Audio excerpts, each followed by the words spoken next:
Mas você acompanhou com a gente agora há pouco uma matéria que comentava sobre uma pesquisa que aponta que de cada 10 produtores do Brasil, 6 indicam o crédito rural como o grande entrave, o grande gargalo da agropecuária. E para comentar sobre essa pesquisa inédita da Confederação Brasileira, da Confederação de Agricultura e Pecuária do Brasil, a CNA, feita com produtores rurais de todo o país, que identificou as principais demandas e gargalos do segmento, nós estamos recebendo aqui em nossos estúdios o analista de agronegócio, João Pedro Cuti Dias. Bom dia, João. Bom dia a vocês. Quando a gente olha a questão do crédito rural como seu principal item, a gente tem que ver as origens do problema. Primeiro, no Brasil, o governo não é a solução dos problemas, o governo é o problema. Por quê? Porque à medida que ele tem um déficit no orçamento, apesar de cobrar 35% do PIB nacional em impostos, ele gasta mais do que isso, ele tem um rombo de 139 bilhões de reais durante o ano no orçamento da República. O que acontece? Ele tem que ir no mercado e captar dinheiro, então ele suga dinheiro do mercado.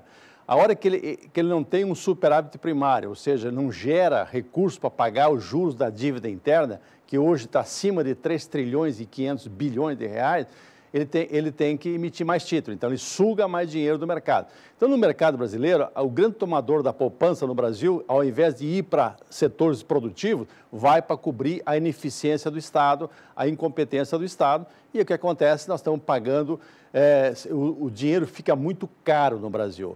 Quando se fala em crédito rural, o crédito rural é subsidiado entre aspas, porque se você olhar a inflação no Brasil de 4%, a todas as taxas, à exceção de algumas taxas que atende Pronaf, pequeno produtor rural, todas elas têm 4%, 5%, até 8% mais do que a inflação, ou seja, há uma taxa real de juros. Por que na realidade, todos os anos, nós temos um pacote de 180, 190 bilhões de reais, que é o dinheiro que foi aplicado em 2018, que volta em 2019, a ser aplicado agora para voltar em 2020. Ou seja, é um pacote que existe isso aí. A grande questão do crédito rural também é a questão da oportunidade, ou seja, o recurso tem que sair na hora certa. Não adianta você ligar custeio para a cultura de verão em dezembro. Aí Inês está morta já, não tem jeito, tem que ser a tempo hábil. Então, o crédito rural no Brasil hoje, principalmente para as culturas voltadas ao mercado interno, é extremamente necessário. Você imagina um produtor de arroz. Nos últimos 4 anos, o pessoal do Rio Grande do Sul, que é o principal produtor de arroz irrigado do Brasil, nos últimos 4 anos ele trabalhou vendendo abaixo do custo de produção. Como é que ele vai juntar capital para ele tocar com recurso próprio? Não tem. Então, o que acontece? Ele precisa do crédito rural. Isso vale para quase todos os produtos. Alguns produtos que têm mercado externo, como o caso da soja, você tem mais opções. Você tem a figura do barter, o cara troca, ele chega nas trades, nas cooperativas, ele troca pega um pacote de insumos que é o que ele não é aquele que talvez que ele gostasse, que quisesse usar na sua lavoura, porém, está ali, ele troca, em compensação emite uma CPR para entregar tantos sacos de soja, 28, 29 sacos de soja na época da colheita. Mas o resto do Brasil depende do crédito rural. Então, essa é a principal questão. E há uma burocracia, você tem uma série de outras despesas fora a taxa de juros. Os bancos sempre empurram algumas coisas a mais para eles, seguro, etc. Na hora de registrar uma cédula rural, é um absurdo que se paga para registrar uma cédula rural, dinheiro que paga nos cartórios, que vai para juiz, que vai para a associação de juízes, etc., que não é a função disso aí, mas se paga no Brasil. Então, esse é o principal problema do crédito rural. Vamos voltar à tela novamente.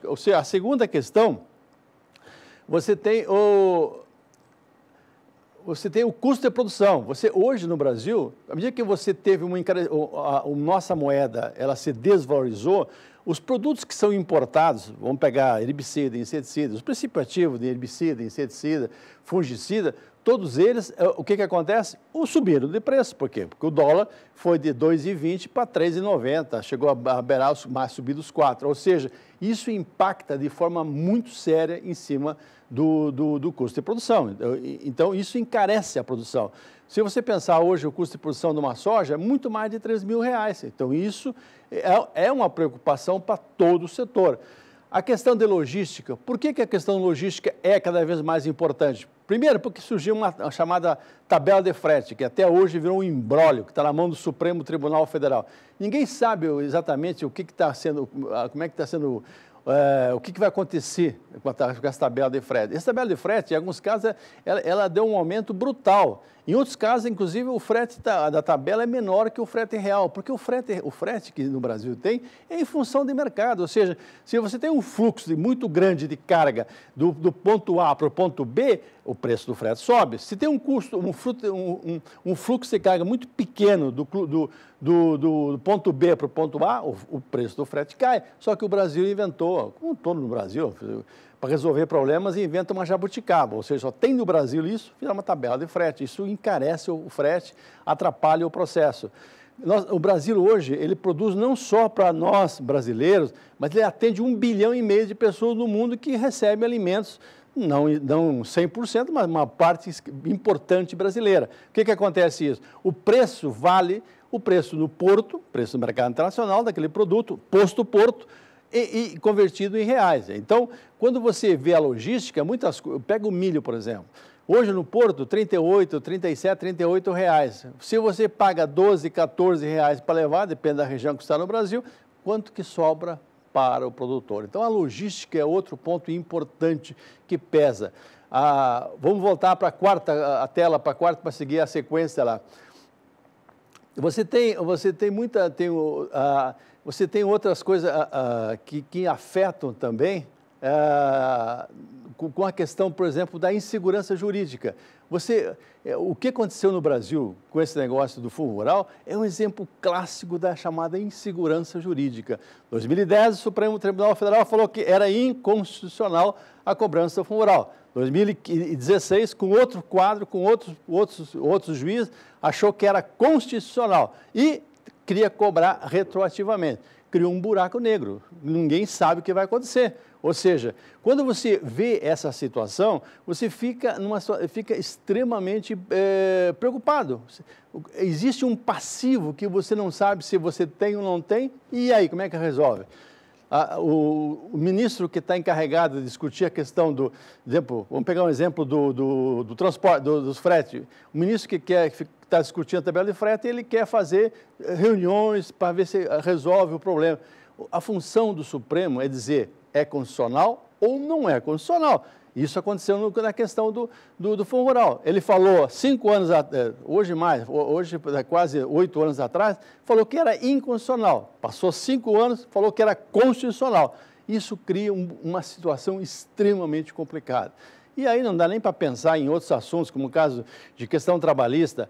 Com essa legislação, parece que minorou um pouco o problema, diminuiu um pouco o problema essa reforma que foi feita no governo Temer na questão trabalhista. Porém, sempre existe um passivo oculto, ou seja, a hora que dispensa um funcionário, não sabe se vai pagar outras contas, ou ele vai ter que responder e ir no X-Trabalho. Então, ou seja, você tem uma série de problemas que complicam a vida do produtor rural brasileiro.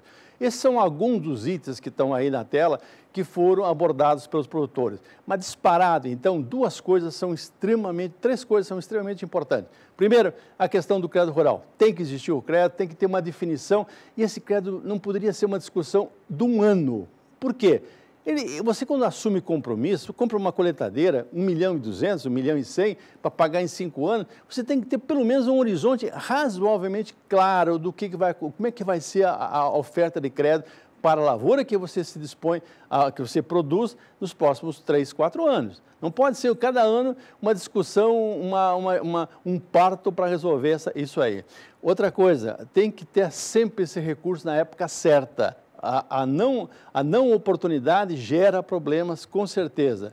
A taxa de juro não pode ser uma taxa irreal. O brasileiro, nós pagamos taxas absurdas em qualquer país do mundo, era casa de cadeia. Se você pegar uma taxa que se cobra sobre o cartão de crédito quando você não paga no vencimento, isso é um absurdo, é muito mais do que qualquer taxa de AJ, mas é o Brasil. Então, crédito rural é um ponto.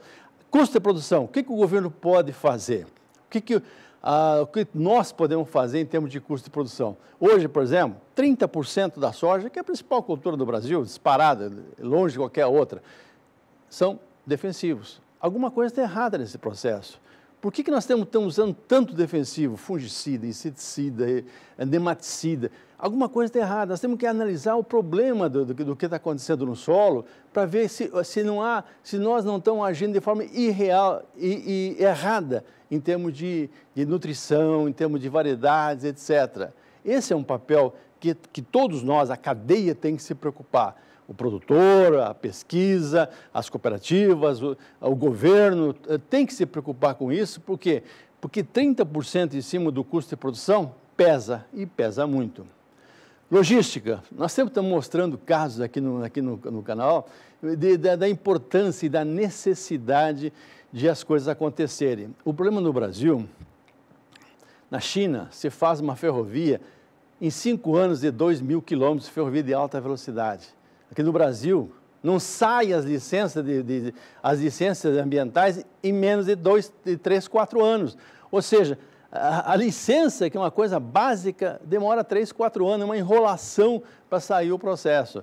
O governo agora, há no Congresso uma proposta de criar, em vez de discutir concessão, se uma ferrovia, e o exemplo clássico é a Ferrogrão, de Sinop a Miritituba, tem grupos interessados, tem empresários, tem trade, tem produtores rurais dispostos a construir, o governo dá uma autorização.